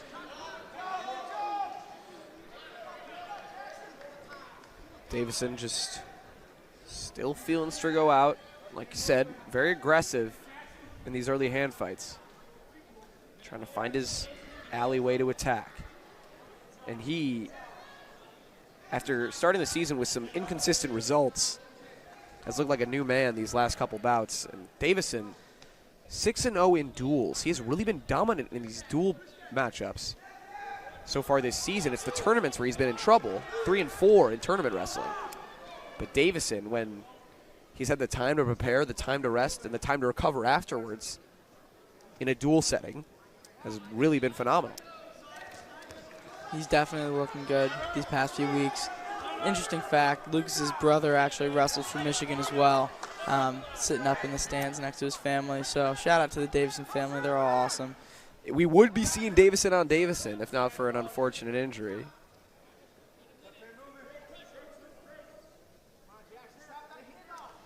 As both Davisons wrestle at 197. But Andrew injured right now. And like you said, up watching with the fam. We wish him a speedy recovery. Absolutely. Yep. More than 2 minutes gone in this first period now, and Davison has looked to have the upper hand, but neither side really close to a takedown so far. Yeah.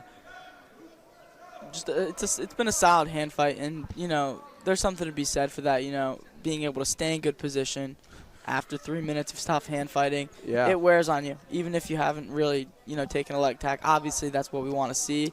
Right. That's what both guys hopefully are looking for, but definitely not a waste of a period. Yeah, we've been spoiled, so far. We've had a takedown in every single first period. But these guys feeling each other out a lot more hand fighting.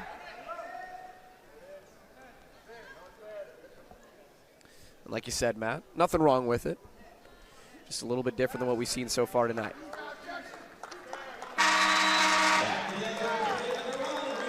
Both guys going after it. And now an interesting situation here because, like I said, we've seen a takedown in every single first period so far tonight. But now Davison starting on top in the 0-0 setting is a lot different than starting on top when one or the other guy has a lead. That escape point can be a lot more decisive. That riding time can be a lot more decisive. Quickly, Strigo going after the leg of Davison. No points awarded yet on an escape. Or even potentially a reversal. Looks like Lucas is working to crunch him here, looking for a cradle. They just gave him a takedown points. The Michigan bench ref's a little confused here. Questioning that. I'm confused. We're going to see what happens here, but right now Davison, they try to give him the 2 points. It hasn't shown up on the scoreboard because it can't, and now the escape comes, and he's going to stop it. I think the referee probably realized what happened after he tried to award the 2 points. Yeah. Obviously, you can't get the 2 takedown points if you start on top. No, yep. So just resetting that. But it's 1-0 right now, Strigo. Unless they're going to reset it to when he called the 2 takedown. I've never seen this situation before, so I don't really know what the protocol is here. As like you said, the ref just got confused, forgetting that they started from the position they started in. And so does Strigo still get the escape point is the real question. Or do you reset it from when the ref called for the takedown? Yeah. I wasn't necessarily thinking that, but that's a good point. I feel like the logical thing to do would just say, wipe it. Right. Human error. Let wrestling progress as it was. Don't get in the way of the wrestling that happened. But yeah, that's I would say that as well, but never know in this situation. And that is what they're going to do. So they're going to give the escape point to Strigo. But both guys in a pretty good spot right here as Davison amassed 44 seconds of riding time before Strigo got that escape. So he's in a good spot provided he can get a takedown at some point. But currently Strigo with the lead. Lucas looking really good from the hand fight there, just snapping off wrist, really not letting Strigo get any of his own ties. He's pressuring on the edge, and Strigo's going to need to circle in if he wants to avoid a stall call because it looked like it's coming. Davison certainly providing more of the action right now. And he shoots the legs. Davison finally going after that full attack. And he's right on that left leg of Strigo. He gave himself enough time to work from this spot towards a takedown. And the 2-point takedown is given right before they surge outside of the circle. They're going to talk about it now. Did the takedown come before or after? And they are going to give Davison, it looks like, the takedown right before they come off here. We can see the replay here. The two points not called for yet. Davison still, and the 2 points were called for. Davison still had that left toe on the circle. Michigan has challenged, by the way, but we saw in that replay, the 2 points were signaled for. Davison still had his left foot. The left toes were in the circle. Hopefully we get to see another replay. I can point out to you what I'm talking about. But, yeah, I mean, it looked like the referee was even late on the takedown call. But given, you can't look at anything else. Given from when he called the takedown, Davison certainly had a foot down in the circle, in the paint. Yeah, and looking at the TV there, looking at right, and here we'll see the replay again, different angle. Don't know if you can see the ref from here is the issue, but this one's necessarily going to help because he called it. No, he's saying no there, and then there's the 2. You can't tell if Lucas's foot is still down from that angle, but we could see from that first angle that Davison's foot was still down when the 2 points were called. At least from our angle. This is now the third challenge that Michigan has used in this in this duel, and the only reason they still have a challenge is because they got 1 second of riding time successfully shaved off in the 184-pound matchup between Jack Jessen and Jelani Embry. That 1 second did not end up mattering because it was from 1:01 to 1 minute in riding time. So Jessen ends up getting the win by 1 second. But that's what allowed Michigan. So it's still an important second because it allowed Michigan to keep the challenge for this spot. Yeah. I mean, there's gamesmanship to this, you know? Yeah. Slow them down. You have a resource, use it. Slow down the momentum. Call stands. So Davison gets the takedown, but again, like you said, the momentum is definitely slowed. But Davison, a guy who's done a lot of wrestling in his time at Northwestern, had that overseas trip in the offseason. Hopefully too experienced, at least that's what Northwestern is hoping, to be taken out of it like that. And Davison's still working. Not allowing Strigo to get free. Wow, Lucas Davison just relentless in going after him. Yeah, I mean, he just looks so good. He looks on his game. He looks on his game. It almost looks like that stoppage helped him. Davison came back out of it with a renewed energy, renewed fire, coming right back after him. And he has now built that riding time over a minute. 6 seconds left in the second period. And Davison, you really don't want to give up the escape point here. 6 seconds, you got to hold on to him through it. Yeah. And Davison is not willing to let it happen. That'll do it for period 2. Lucas Davison with that 2-1 lead. He's got the riding time lead as well. 1 minute, 12 seconds. And now Strigo going to start on top, so this is really important here. If Davison can get out in less than 12 seconds, he's got that escape point plus the riding time point, and Davison nearly got out in 1 second. He'll take 4 seconds instead. So Lucas Davison, crucial quick escape again. That first move off the whistle, so impressive from these Wildcat wrestlers. Davison with the 3-1 lead and the riding time point potentially coming. Avoid a takedown here, and you are set.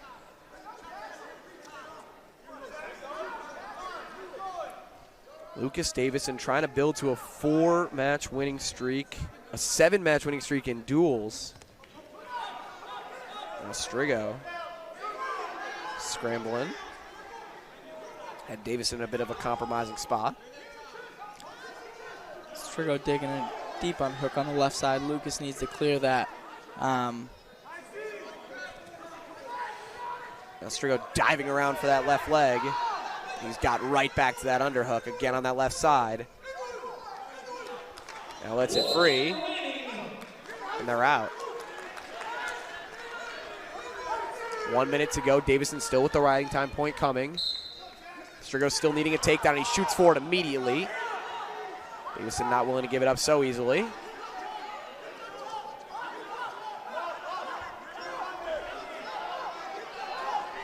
Now Strigo in a tough spot. Davison's got a lot of weight on that upper body and a deep hold on that right ankle. Strigo in a little bit of trouble here. He still does have Davison's right leg trapped underneath him. That'll be enough for the stalemate call. Yeah, not much Davison could do from that spot. Either wrestler. Right, either. Yeah, exactly. That was a good call. Good call. The referees have been good on the stalemate so far tonight. One thing we have definitely seen, for whatever disagreements either side has had, stalemates have been pretty universally agreed upon. Lucas has got to stay in good position here. You know, that's going to be the key to winning this match. 15 seconds to go. So even if Strigo gets a takedown right now, he's potentially in trouble. Strigo needs to get it now, and right now, because he can't get the riding time back even if he gets a takedown now. So Davison pretty much has secured this one with 2-1. That'll do it. Lucas Davison, end-to-end, another victory. 4 in a row, 7 consecutive in duels, and undefeated in Big Ten competition. Lucas Davison looking the part of a top 10 wrestler, 197. And Northwestern extends their lead. 17 consecutive team points for the Wildcats, 5 consecutive victories. It's another decision for Lucas Davison. As here we look at Davison, that first takedown right before he surged out of bounds. A crucial win, and they needed it. Because we got 2 bouts left, and this first one is going to be a tough ask for Northwestern and Jack Hyub. The most on-paper lopsided matchup of the evening. Jack Hyub, the heavyweight for Northwestern, the redshirt first year, coming in at 0-8 on the season. And he's going up against one of the best wrestlers in the country at any weight class, Mason Paris. Unanimous number 2 wrestler in the country at 285. Paris is undefeated at 19-0 this season. 6-0 in duels, 13-0 in tournaments, Mason Paris. Going right after Jack Hyub, and he quickly gets the takedown. Paris has 5 falls this season already, 3 of them in duels. And he'll certainly be looking to pick another one up against Hyub, who earns the escape. Just such a tough matchup for Jack Hyub against Paris, the sophomore out of Lawrenceburg, Indiana. And you can see the weight disparity here. As Paris weighing Hyub down. And that's the tough thing about this weight class. 285 is just a ridiculous gap from, right. 88 pounds from 197. It's tough for these guys. Neither wrestler weighs 285 tonight, and I think a lot of the heavyweights we see don't. But I would say Jack Hyatt looks a little bit undersized tonight. Paris, so talented. But so far, Hayab been able to fight him off. A couple of takedowns early for Paris here. Hayab has gotten both escapes without much resistance from Paris. What Hayab's doing a great job of right now, he's faking, which you just don't see a lot at the heavyweight weight class. He got in on a great fake there, got Mason to move his legs. Those little things are going to, allow him to turn this, his record around. It's another takedown for Paris. Again, this is such a tough matchup for Hayab, but early on, with the fakes, with the escapes, he's shown the ability to fight through some of that adversity against a guy like Paris. And I think, even in the, sorry to interrupt, but no, in the past few weeks, we've seen Hayab make Right. leaps and bounds and improvements in his hand fighting, which is such a big part of heavyweight wrestling. So, there's improvement we've seen these past few weeks. There's a lot of time to build before Big Tens and NCAAs. And, he's wrestling the top of the top, the best of the best right now. This is who he's going to have to beat if he wants to get on the podium, come spring, come March. Hayab gets another escape. Paris, 3 takedowns already, going for a 4th with 30 seconds left in the first period. And Paris is looking for points here, that's all. He's just looking to stack them up as we get a stall call there against Hayab. First time he's been called for it. Paris again shooting for that leg.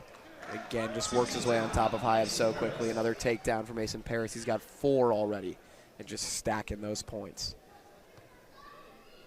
That'll be it. That'll do it for the first period. And the thing is, pretty much any result here, barring a miraculous comeback from Hayab, this duel is going to be decided at 125, and that's what Northwestern wanted at the beginning of tonight. If you told Coach Storniolo before the evening, this is going to come down to DeAugustino at 125, he would have been overjoyed to hear it. And right now, Northwestern has made that a reality, and pending the results here, as there's a reversal from Paris for 2 more points. Pending the results here, that's exactly what it's going to be.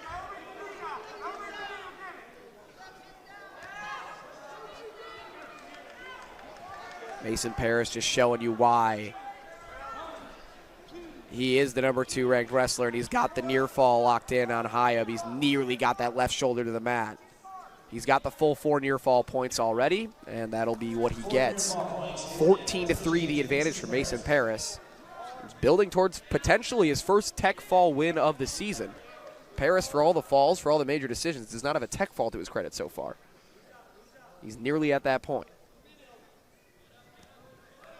Minute to go in this second period. Referee urging both wrestlers to get a little bit more active. Hayab already has the stall warning against him. Again, Paris just so talented at heavyweight. And there comes the second stall. So another point for Paris. Tack it on, 15-3. Closer and closer to tech fall range.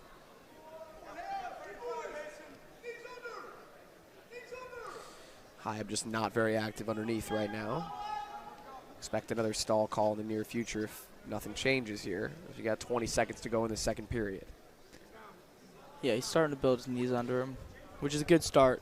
Good start to get into his feet. And, it's what the refs are looking for when you're on bottom. They don't want to see you laid out flat. There is another stall. Another point. Next stall will be 2. So 16-3, the Paris advantage. Getting towards that tech stall as we head into the third period.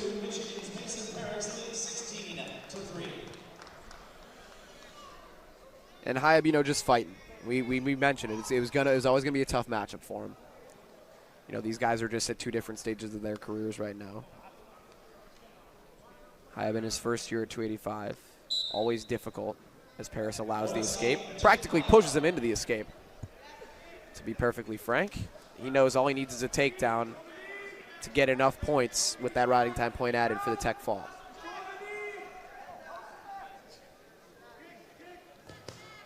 And there it is. Mason Paris, another takedown.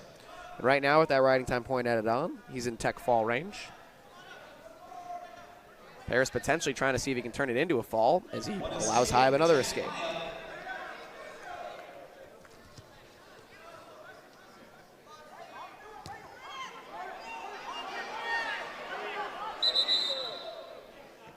Dangerous spot right there as Paris looked like he was going, trying to put those shoulders on the mat.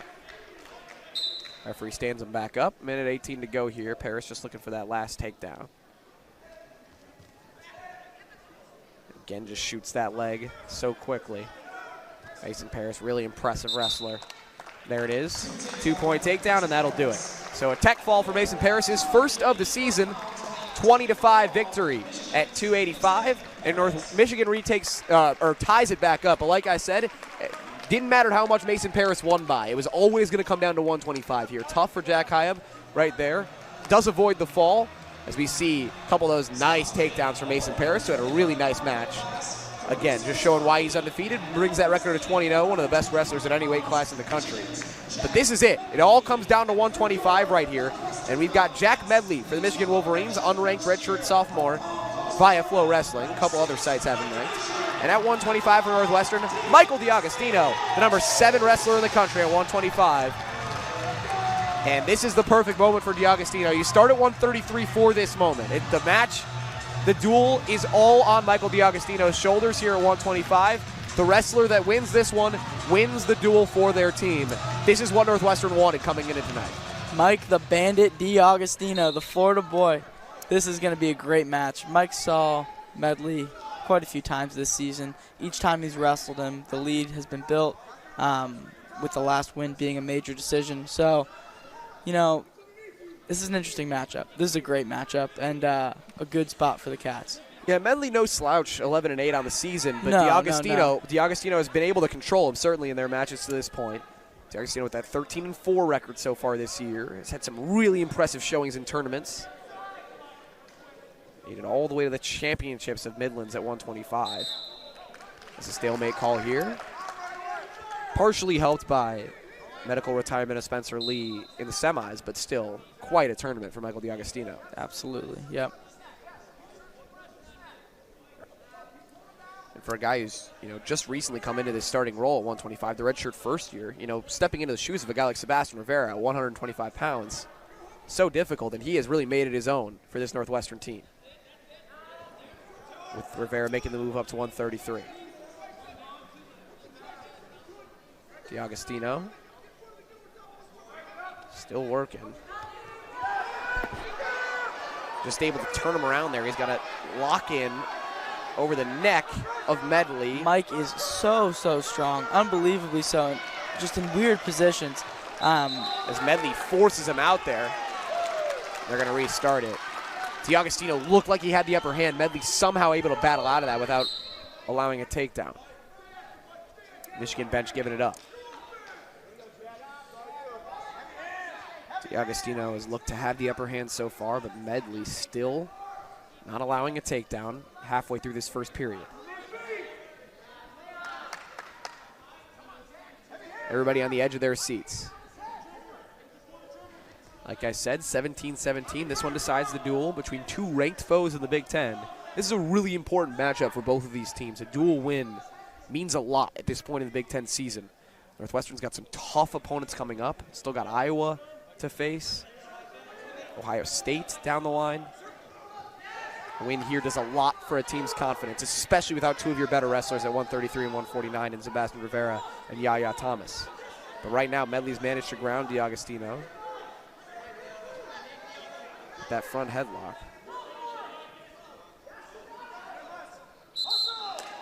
And a stalemate call. Both guys looking energized. More than 2 minutes into this first period. What are you seeing right now from the hand fighting we've got going on, Matt? It's there's a lot of clinginess. You can see right now they're just kind of clinging to each other.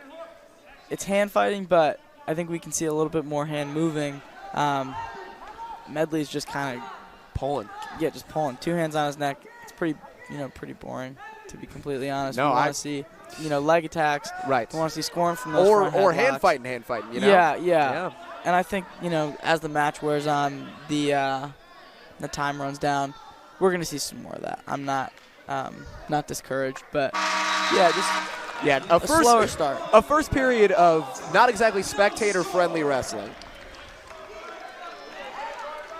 Solid, nonetheless. Yeah, certainly. I mean, you can tell these two guys absolutely know what they're doing, have a firm grasp of it. But Medley clearly coming in with the strategy of just trying to pull and ground DeAugustino. And it worked early on there, but now DeAugustino going to go for that quick escape to start the second period. Medley able to keep him on the ground. Yeah, Mike's looking just to get up to his feet and stay on his feet. Something he's trying to do right now. And just the strength. That's just the strength that you were talking about shows through, but Medley works him right back down to the ground.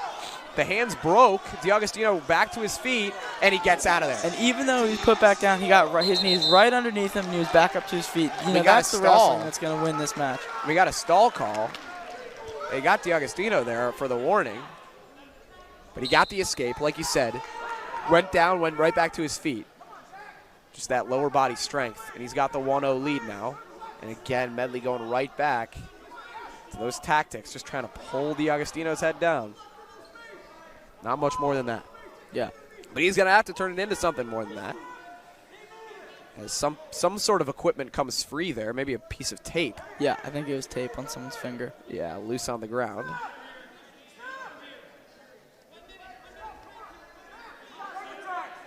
DeAugustino pulls loose. And again, you can just see this is the strategy that Medley and the staff came in with for Michigan. It's clearly what they wanted to do against DeAugustino. Just slow things down. Not allow him to go on the offensive. Michigan coaches loving what they're seeing from their guys so far, even though DeAugustino has the 1-0 lead.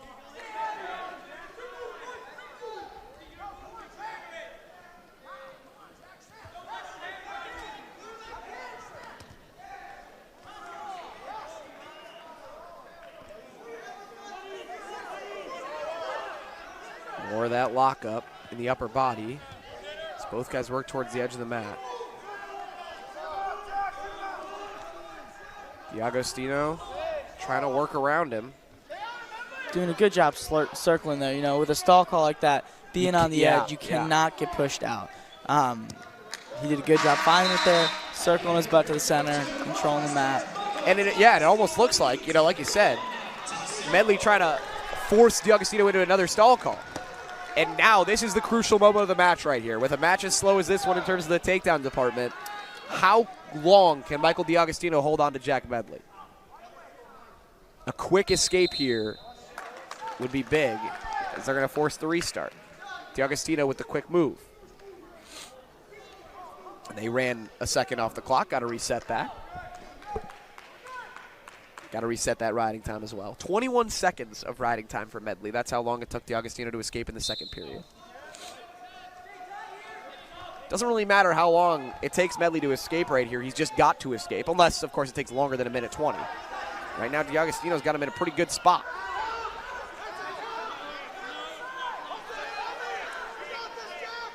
Michigan bench yelling instructions at Medley as he tries to work his way free from DeAugustino, and he turns it over. Yeah, Mike just a little high on the ride there. Yeah.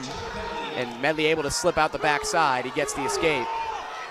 And now in a really interesting predicament. And the challenge comes in as the takedown comes. Immediately the challenge break came in from Storniolo. You can't not use it at this point. This is his last opportunity to challenge. It'll be interesting to see what we get here from the official review. This is the crucial moment of the match. So the takedown call came. It almost looked like Storniolo threw the brick before the takedown. That's how quick he got it out. I'm not too sure what he's challenging here, to be completely honest. I don't know. Something to do with either the takedown or the escape. Maybe, I don't think out of bounds. I don't know. saw the takedown right there, and the brick comes in so quickly. Potentially challenging. I mean, Medley had an interesting grasp of the neck there. But, yeah, I mean, like I said, you might as well use the challenge at this point. There is literally no reason not to. But from what you saw there, Matt, I mean, does that look like a pretty clean takedown to you? It did. Yep. Yeah. A lot of time in this match to work. Yeah. Score more points. I'm sure we'll see more points scored. Yeah.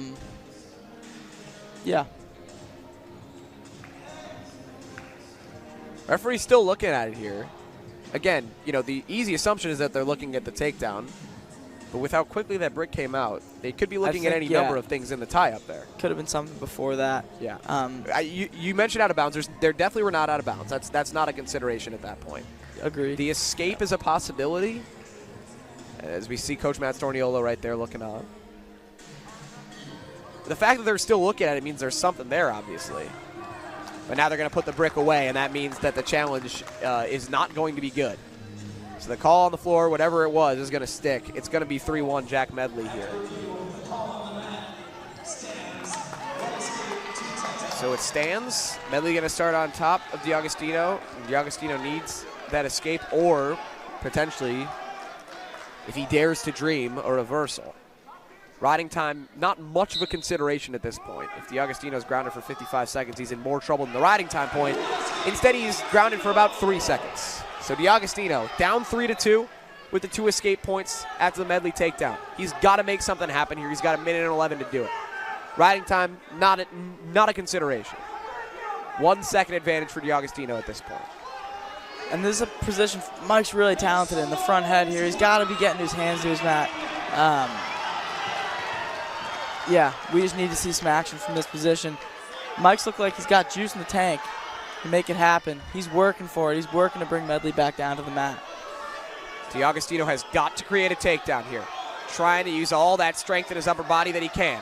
He's got 40 seconds to do it. Jack Medley with the 1-point lead. DeAugustino needs a takedown, and the stalemate call comes. Northwestern coaching staff cannot believe it. It was a little long there. They were in that position for a long time. DeAugustino going right back to work. He's got 30 seconds to make something happen against Jack Medley. And now Medley's got him in a tough spot with that front headlock, a deep one.